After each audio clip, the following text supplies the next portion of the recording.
What's up, everybody? This is Coach Matt Springer, and I'm going to be talking about how to get your upper body better prepped for snatching.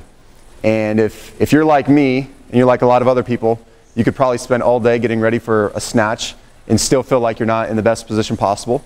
So these are the drills that I personally have found to be most beneficial to condense my total warm-up into something manageable, like a 10 to 15 minute time frame, and give me a lot of benefit.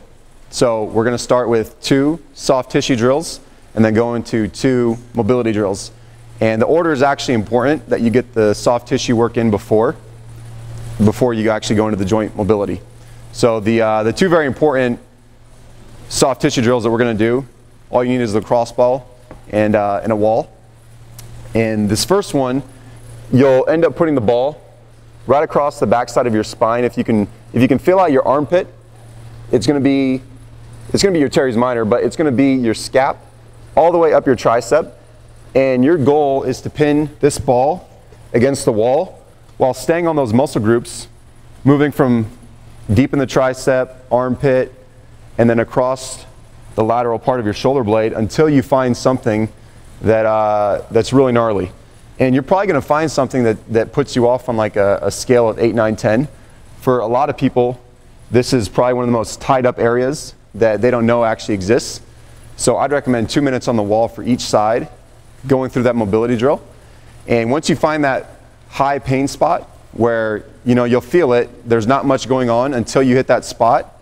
Once you feel it, you got to stay on that and make micro pulses around it for the remaining 2 minutes. You'll do that for both sides. And then you're actually going to flip around and put the lacrosse ball now on your delt, where your delt and your pec meet, and then across your pec. And you're actually aiming to connect up to your collarbone and hang out more in this top region versus mid-pec.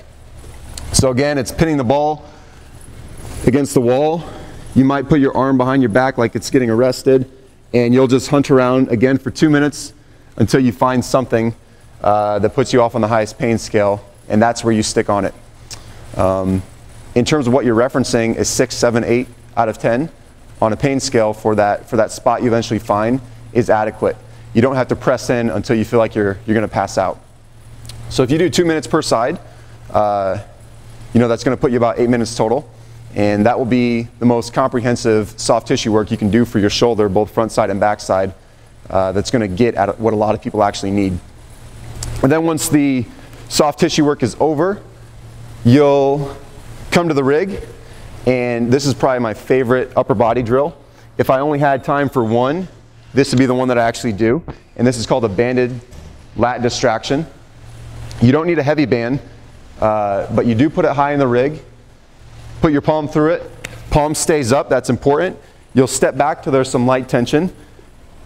And actually, let me go on the other arm for demonstration purposes, but you see how I'm elongating my body, my back foot reaches out somewhere deep, and I'm getting a lot of curvature, and it's actually stretching from my armpit all the way down to my pelvis.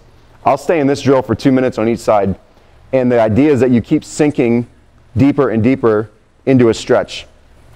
Like I said, this is my favorite drill, and if I had time for one, it'd be the one that I do.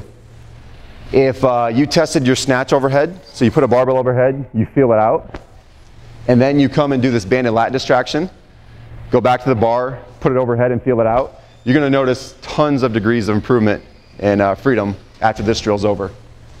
And then for bonus, if you have a little bit more time, I'd recommend going into a thoracic mobility drill. You take a normal ball and a kettlebell.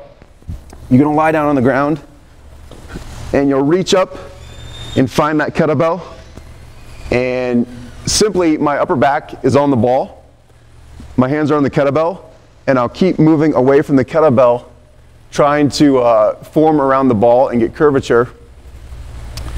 I'll do this for 2 to 3 minutes depending on how much time and how I'm feeling, but if you're a person who tends to have their chest dip in receiving position of the squat, this will be an excellent fourth mobility to do in that whole series. And like I said, what it all does is it condenses your time frame down from a massive warm-up into something that's very manageable, and those being the 4 drills that are going to be the most bang for buck for a lot of people. Hope that helps, and if you have questions, please leave them in the comments.